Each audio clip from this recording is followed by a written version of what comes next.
So there is a rumor going around, again, that Christopher Nolan may be in line to direct James Bond 26. I would love this because I know he's wanted to direct a James Bond movie. That's something he's been passionate and outspoken about wanting to do. I think that he could bring a lot of gravitas to a role that people feel might have lost a little bit of that in the last couple of years with how divisive the role has become because they've made James Bond more emotional. He's not quite the same character he used to be. And if Christopher Nolan was to direct a back to basics James Bond film with Aaron Taylor Johnson, with whoever, right? Like, so he saves the day. He has sex with at least one woman that isn't the main character. Aaron Taylor Johnson is going to be like, why is this Bond girl so young? Can you get someone like 30 years older than me, please? he's a James Bond raised in an age of I can't convincingly do this scene. She needs to be old and haggard. He's like, look, this is a James Bond that grew up in the age of MILF porn. I'm going to need her to be at least 20 years older.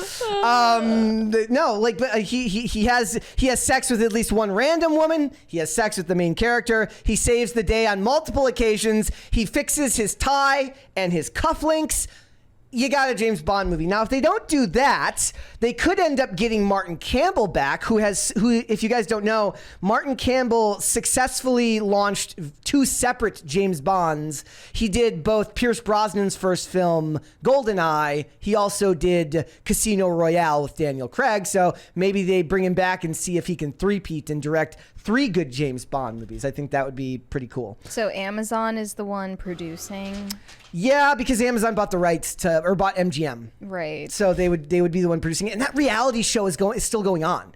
I know nothing about it. I just know that it's a James Bond reality show, and I refuse to look into it any further on principle. Do they have to make James Bond gadgets? I don't know. I don't care. I don't want to know. I don't want to care. It's a stupid idea, and okay. I don't think so. Somebody says RCW says I assumed James would be Janine.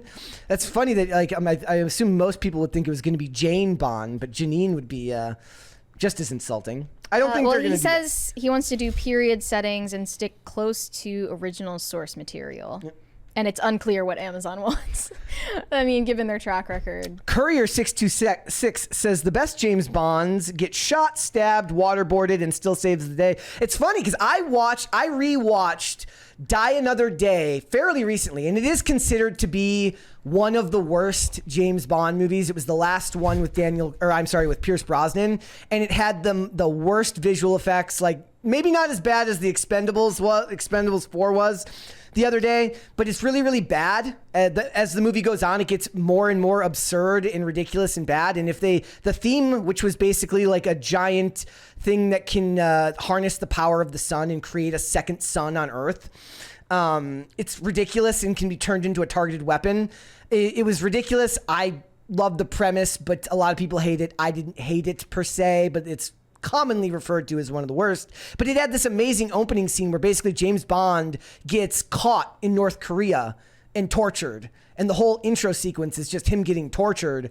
And then eventually they have to do a prisoner swap with him. And the whole movie starts dark, gray, serious, and then gets progressively more ridiculous as the movie goes on. There was like a great premise there that they could have continued with that they didn't do.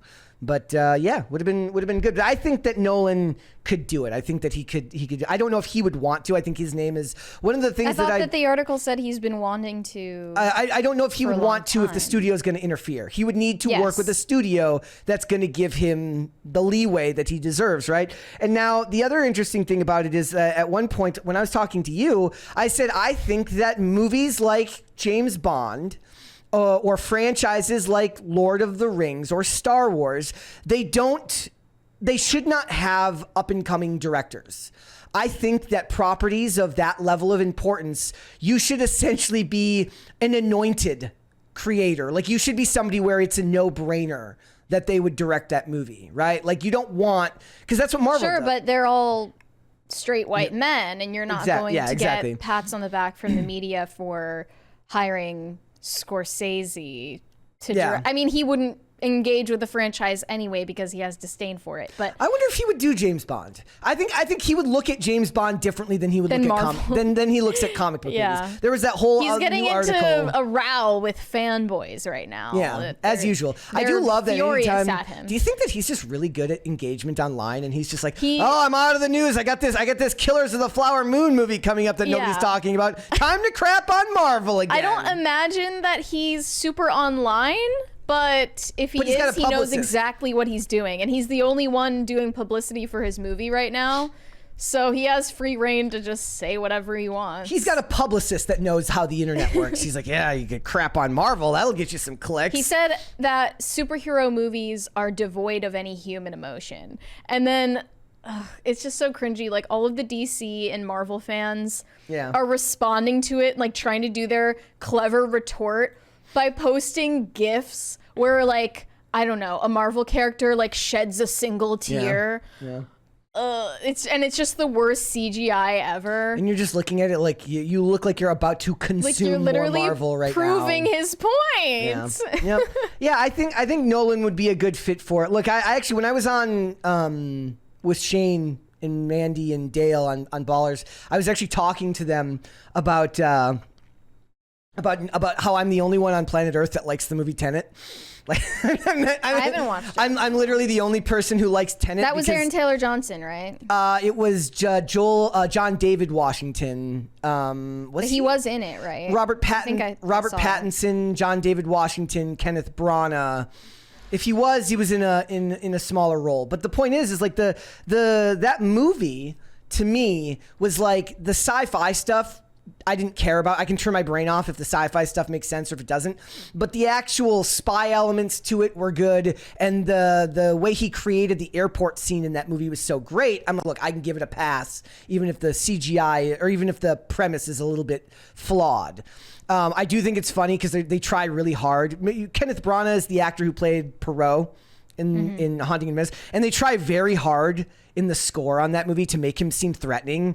And he's just not very tall and not very or if he is tall, he doesn't look it, and he just doesn't look very like the woman he's dating in the movie or the woman he's married to in the movie is like taller than him with heels on. So like every time he's like giving her this evil controlling look, the music gets really tense and swells, and I'm like, all I see is the guy who played Ludo Bagman or whatever in Harry Potter, and it looks ridiculous.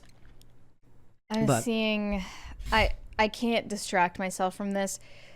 Stephen King, he's got to be engagement farming, right? Probably. He wants the Twitter ad revenue. He just tweeted yesterday, Donald Trump, worst president ever. That's the entire tweet. He's going to lose his mind. 7.8 million views.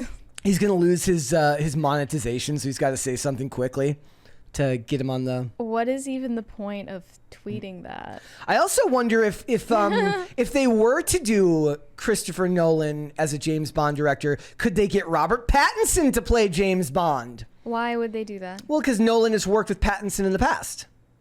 So maybe they could talk him into doing it. He's a little old now. I think he's in his mid-30s. I think they're probably looking for somebody in their late 20s. Mm-hmm. But I think that they could probably do it. He's also kind of he's smaller. I don't think that they would do that, but he's on the list. I don't know. So he's British. All right, guys. Also, it's also worth pointing out that. I read this article. It says Oppenheimer continues to defy all odds at the box office. In its 10th week of release, it's still making money. So $6.9 million overseas over the weekend. It's past $925 million, looking to end close to $950 million, which means it's going to close in on that billion. It's not going to make $1 billion. Well, is Barbie still making money? It is still in theaters. Both of them but are I don't still know how far it got. What's crazy though is like when you think about it, when you count in like VOD sales, which we never do when we're doing these numbers, once people are paying for it online, not streaming, but actually pay VOD, it'll cross $1 billion easily. So, very, very marketable. It'll be great to see Nolan stay bankable, because I don't know if it would have been hard for him because Tenet bombed because of post-pandemic. all the hoopla with him in Warner Studios, it will be cool to see that he has kept his name as this prolific director of the time. Because most of the director, like when you think about these prolific directors, they're older, right? Like he's still fairly young. Christopher Nolan. He's in his 50s. He's not super old. Yeah, I was I saw some people talking about comparing Zoe Kravitz and Anne Hathaway as Catwoman, and they said one is an emotionally complex, strong female character. The other is a character written by Christopher Nolan. I was like, that is a very consistent wow. criticism of his movies, that the women are essentially fridged characters, that they're there to advance the plot. I mean, I didn't think that Anne Hathaway had this like throwaway character. In what role were they talking about that in? In Catwoman. Oh, from Catwoman, The Dark Knight Rises. Yeah. She gets the best of Batman in a couple of scenes, though. So it's What's fun. the issue? It's a Batman movie. It's right. But I think it's easy to do James Bond well, and it's not as easy to do a female counterpart well now, because everyone has their opinions about it. Yeah, you're setting yourself up for failure from the beginning to do that. Like I said, there was that movie that came out called The 355, and I was just like, no one's gonna go see this movie. It was about three female spies, and nobody cared. That's a horrible title, though. Yes. Also. Yeah. So yeah, hopefully Nolan gets a chance to do it. It would be great. Thanks for watching. Listen to full episodes of Pop Culture Crisis on Spotify. Keep up with us on social media, and make sure you subscribe and ring that bell so you never miss the show. Bye, guys.